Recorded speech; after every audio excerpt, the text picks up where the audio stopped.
Nah, it ain't no beef. It's like, as far as with the family, you can look at it like this.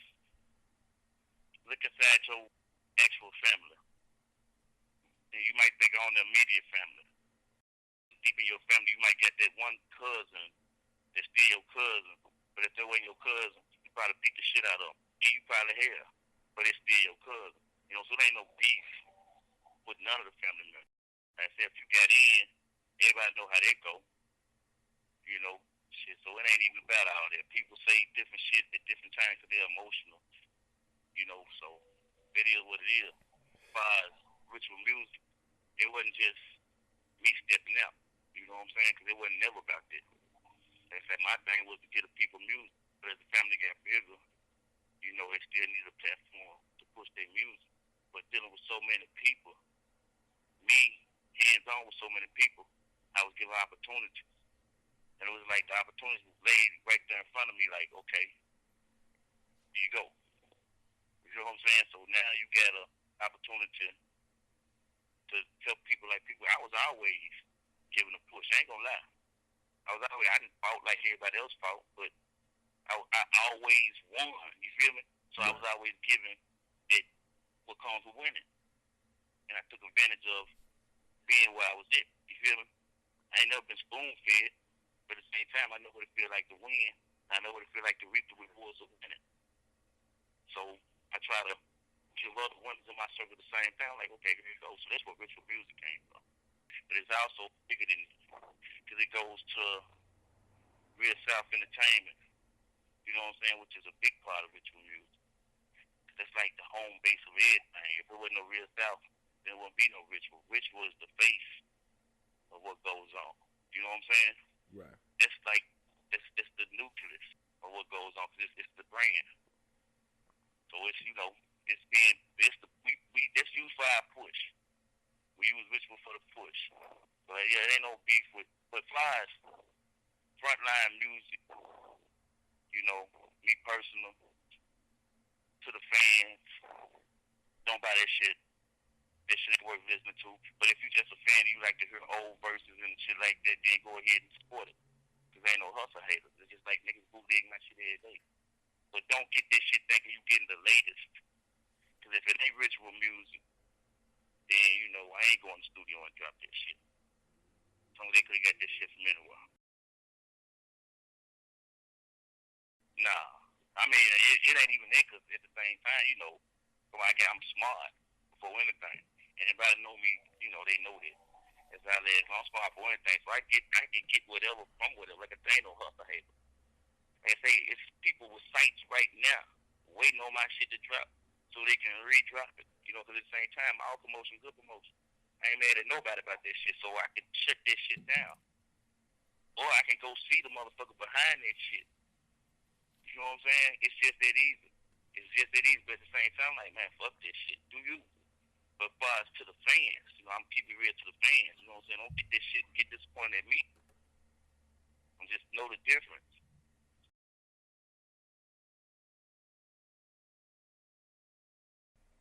I mean, to be honest, man, that's a question that I don't mind answering, but I won't be able to answer. And only because, you know, it's just something I don't get into. It's something I don't get. But listen to this. As a student, I was taught to pay attention to everything. So far as studying and understanding, my knowledge is out there. You know what I'm saying? I study everything. I study every religion. I studied, languages, cultures, genders, races. You know what I'm saying? Body language, all that shit. I'm on all that shit. But as far as my personal beliefs, you know what I'm saying, what keep me going, I don't get into it. Because a lot of people believe in me. You know what I'm saying? Without all that. You feel me? Yeah. I mean, I will say body language is universal. Exactly. A lot of people can't read into that though. Exactly. But I learned to study it, you know what I'm saying? So not only do I see it, but now I know what certain movements mean. You know what I'm saying? It's organized body language out here. Not just you know what I'm saying, unnatural. A lot of people study unnatural body language, but it's organized body language out here that goes on right in front of your eyes. All right, so look, man. Hey, you still got time, man? Cause I'm like less than halfway done, man. Yeah. I mean, I'm good. I'm good. I'm still We smoking. about to get into it. I didn't even turn into an asshole yet or nothing, man. Okay, cool. You know, I got the mask hanging on the wall, so you know what I'm saying. We can do it. Let go. All right, so look, man. Now this is a fan question. I can't remember who gave it to me though, but basically this is everybody's question, man. Break down for the fans the Tommy Wright situation, man. Okay. The thing on that is you have to go back. Like I say, we got to putting the consensus shit out. We was on the road, you know, from '96 to I think '97, '98. We had you know, a bunch of the series coming out from Spring Mix, whatever. Look Cuckoo for them dollars. Shit, we had plenty of motherfucking albums, tapes drop. So Tommy Wright established underground Memphis rapper. You know, he doing pretty good. He had his P&D deal going on through Selecto Hits. You know, yeah. he was getting money through him. You know, selling like 30,000 units, 30, 40,000 every time he dropped, which is pretty good. You know what I'm saying? But that shit didn't impress me because, to be honest, I ain't like his style and image. Now, far as personally, I probably did business with him twice, and I feel like I'm like, nah, that ain't my type of dude. You know what I'm saying? And it's just me. If I don't feel you, then I ain't finna fake this. I'm like, that ain't my type of dude, man. I don't like the way body language. You know what I'm saying? I don't like the way he carries stuff. I don't like the shit he say. So I can't do no business with him. So at the time, the producer, Maceo, come to me with a proposition. You know, be like, hey, Tommy want to push Manson through Selecto. I'm like, fuck nah. He's like, man, it'll be an opportunity for us, whatever. I'm like, fuck nah. I ain't dealing with dude. You know what I'm saying? I tell Maceo, I'm like, you know, because he was putting sweat in this shit. You know, 4-track was his, the stickers that put on the tape it was his. We was some street niggas rapping. So I tell him, I'm like, I tell you what, since you put as much into this shit as we did, you know, just kick me down the songs and your songs too. You know, and therefore it's whatever. So me and him fell out because he didn't do what he said he was gonna do. So it became issues where it was time to switch sides. Two sides, should I say. There was a lot of shit went on behind it. Because niggas chose sides. You know, you want to get into the C-Rock situation. And I heard that shit. You know what I'm saying? Because real niggas do real shit. If you don't want nobody to know about cow shit, you shouldn't do the shit. I'm going to keep it 100. So niggas got to switch sides. Maceo ran with Tommy Wright. C-Rock ran with Tommy Wright. And, you know, they got some more motherfuckers or whatever. And they hooked up and got all the shit that was unreleased, put it together, made one CD, and called it Helter Skelter. You know, they swapped out vocals. They took a lot of my niggas out songs and replaced them with niggas we didn't even know. And they was calling themselves Manson family. You know? So he really had, like, his niggas was like, when we see this nigga, it's on sight. Ain't in one of them niggas. You know? Because we built a real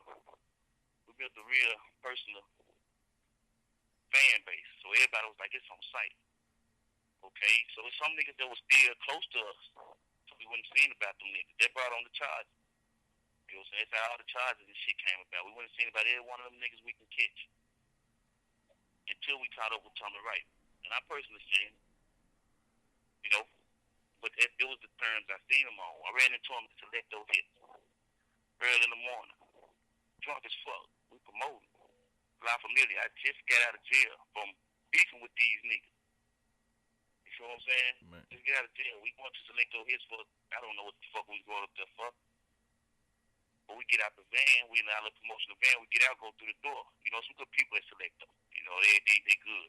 It wasn't on them, they laughed that shit out because they knew what it was. They knew we was Manson, and they knew what Tommy was doing. But they was making money with Tommy. And they like, you handle your own shit. But just so happened they scheduled us at the same time. I come through the door. I'm like, we got a appointment. Receptionist's like, what's your name? I tell her, Manson. She called to the back. She's like, Manson family here. My guy who does the artwork, Blake Frank, he like, Manson family, send them back. We walk to the back, bam, they go to him, sitting right there. He won't even look up. You know, Jeff Phillips, he's sitting there. They can't keep a straight face. You feel what I'm saying? So I sit right next to Tommy. He won't even look at me. He looking at the computer. He talking to Blake about the hour. He's like, put this right here and this right here. It's going for like 2 minutes. You know, because I don't want to get rude and hit up. I'm like, man, fuck this shit. And I call him out. My man, what's up? I had to see the posters. Like, what's up with them posters, man? He instantly said, I made sure. Man, what's your boy made sure, man? He came out like, I don't want to hear this shit. You know what I'm saying? Man. And I get on his ass. I ain't physically, but I told him, I said, man, you drop this shit, you're going to be proud. We didn't even do our business. We walked out. I really forgot what the fuck we came in there for. I was straight. You know, we talked to y'all another time. When we walked, there was some more words said, and we walked out. You know, I bumped into him again at the AUG Awards in 2008. And I was finna out, and he know in his heart that was his night. So I tell him, I said, man, I ain't gonna do nothing to you. He had the security text everybody. I don't know how the fuck they get my number. I'm sitting at the bar, making a text. This is the security of the fucking club. If something happened to Tommy Wright, you niggas going to jail. I'm like, what the fuck? My homeboy finna show me his text. He's like, look at this shit. I'm like, cool. I don't give a fuck, cause he had it. And it's very rare that I catch him like this. So I tell him, like, man, shit gonna happen to you. When I get my award, get on stage, and we're gonna squash out this shit in front of everybody. By the time I get my award, he was gone. So, you know, that was the last time I seen him. But as far as beef, I don't fuck with Tommy. You know what it is. He fucked up a whole bunch of people. He wasn't never down. But I appreciate him for the push. Wasn't for him doing that shit, nobody would know who we was. He gave us a major push. He took this shit and done what they said they was gonna do. You know what I'm saying? And we still reap the rewards of winning without his ass. Cause ain't nobody talking about him. He a hater. You know what I'm saying? He a hater, and that's shit haters do. Haters like to have attention. You know, they come from the same kid who would have sold his left arm to been in the studio with this guy. He a hater. If you look on the internet, he got a song with Lord's name on it, knowing good and well that this song came from who knows where. You know, people get to doing shit like that, they show you their character. You know what I'm saying? He a hater. He just digging his grave deeper and deeper. I ran into a lot of people who was affiliated with him. And at the time, I was beefing with anybody who had something to do with him. But, you know, I ran into like Boss Bitch. I didn't know Boss Bitch, but I knew she was affiliated with that album. When I finally got a chance to get at her, because I didn't care, you know, not to make no focus this, but my mindset was like, and I ran into her, she was like, whoa, I ain't know nothing about this shit. I thought he was real deal man. And she was so loyal to what she was doing, we were like, okay, you stay with us. You know what I'm saying? And she stuck and stayed. And still, you know, it's a lot of people who came, and some people still loyal to him. And I don't knock them. You know what I'm saying? I just don't cross their path, and they don't cross mine.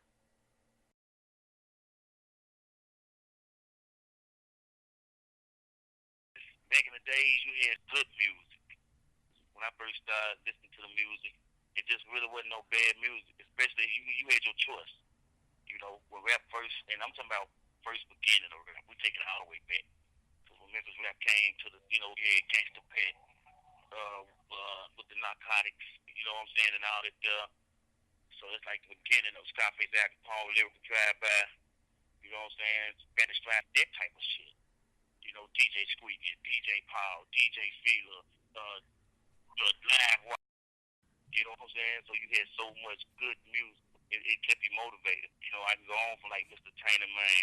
There was the good shit. And there's some different volumes kept you wondering who gonna be on what song and what the fuck they gonna say. You know what I'm saying? But now, everything like, you know, they got, it ain't what it was.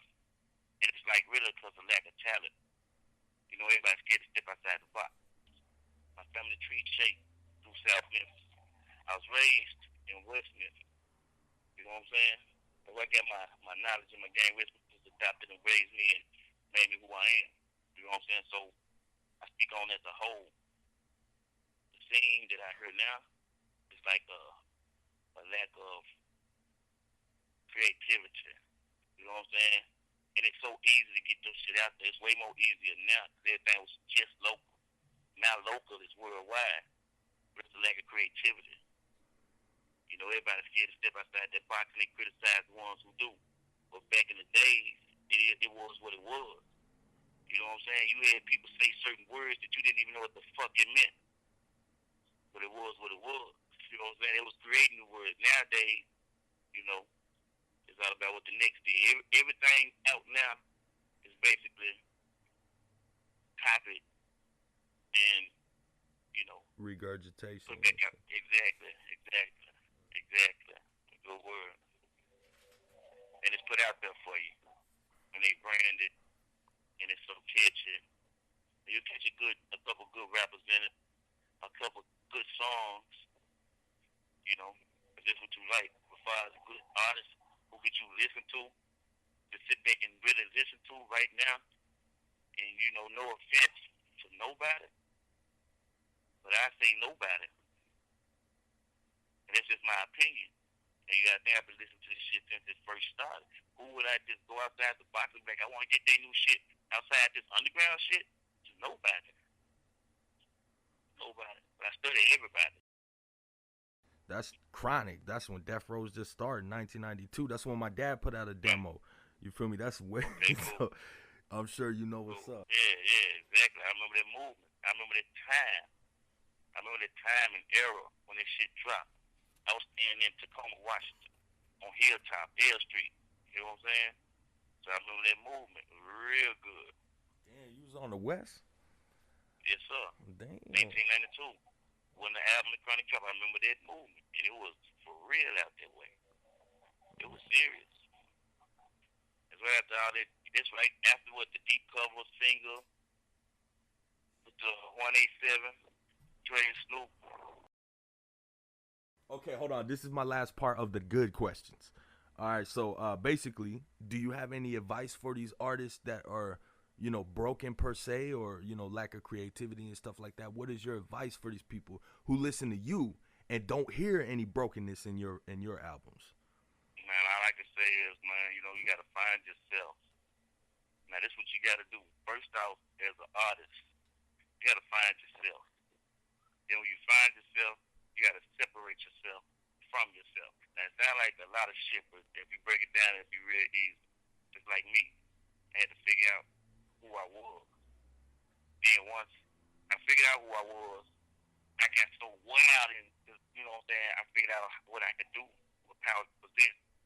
So I got so wild. I had to separate who I was from who I am. You feel me? So you got to find yourself and separate yourself from yourself so you have some self-control. You feel me? That way you can do whatever. Yeah. Shouts out to Justin Jackson. You know, skinny nigga. You know what I'm saying? And real shit. You know, I owe him 1,000 favors. He fucked with me. Real tough. He been fucking with me from the beginning. Like I said, when everything was laid in my lap, he was in the files. I'm like, cool. So I reached out to him. You know, if it ain't him, I fuck with Young Joe. But you know, they was, like I said, they was doing this shit from the beginning. And I was seeing that shit. I get on YouTube and seeing my shit jumping. I'm like, okay, what channel is this coming from? These views like this, you know what I'm saying? So I connected with him and like, okay, you can get this exclusive. But you putting in footwork from the beginning, you know? So that's how he came a part of the team. He just stayed down with this shit and get, you know, and I recognized this shit. Like I said, he was in the fast.